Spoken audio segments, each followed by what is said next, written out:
Diqqat, O'zbekistonda yanvar oyi ham boshlandi. Pensiya pullari qachon to'lanadi?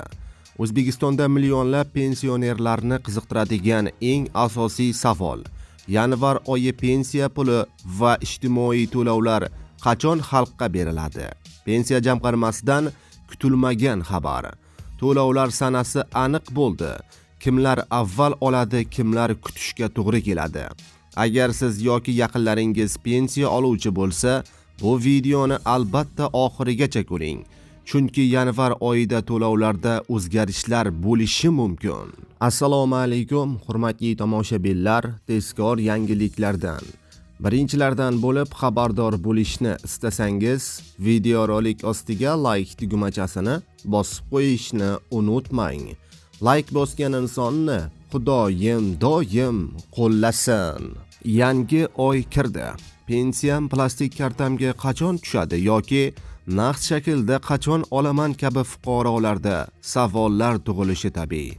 Pensiya jamg'armasining tuman shahar bo'linmalari har to'lov oyining 2-kuniga qadar to'lov topshiriqnoma vidimoslar shaklida va vidimoslar oyining 4-kuniga qadar pensiyani fuqarolarga yetkazib berish, ya'ni topshirish yuklatilgan tashkilotlarga taqdim etiladi.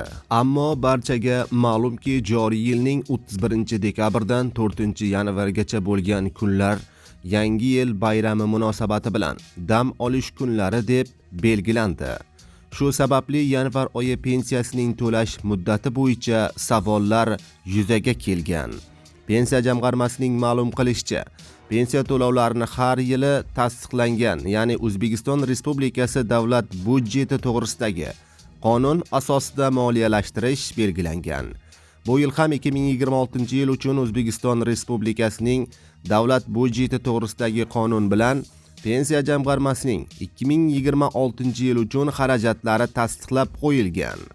Shunga kelib chiqib, yanvar oyi uchun pensiya to'lovlari bank plastik kartasi orqali oluvchi fuqarolarga 2025-yil 5-yanvardan boshlab yuklab berilishini ma'lum qilamiz. Shu kunlardan boshlab pensiya jamg'armasi tomonidan pensiyani yetkazib beruvchi tashkilotlarga ham mablag'lar moliyalashtiriladi. Ya'ni naqd shaklda pensiya oluvchi fuqarolarga yanvar oyining pensiyasi 2026-yil 5-yanvar sanasidan boshlab 27-yanvargacha Xalq bankining sayyor kassalari tomonidan tasdiqlangan kunlar, ya'ni grafiklar asosida mahalla fuqarolar yig'ini orqali yoki fuqarolarga yetkazib berish, ya'ni manzillariga yetkazib berilishi ta'minlanadi, deyiladi ma'lumotda. Aziz do'stlar, videorolik ostiga like bosib, videoni yaqinlaringizga ham yuborib qo'ying.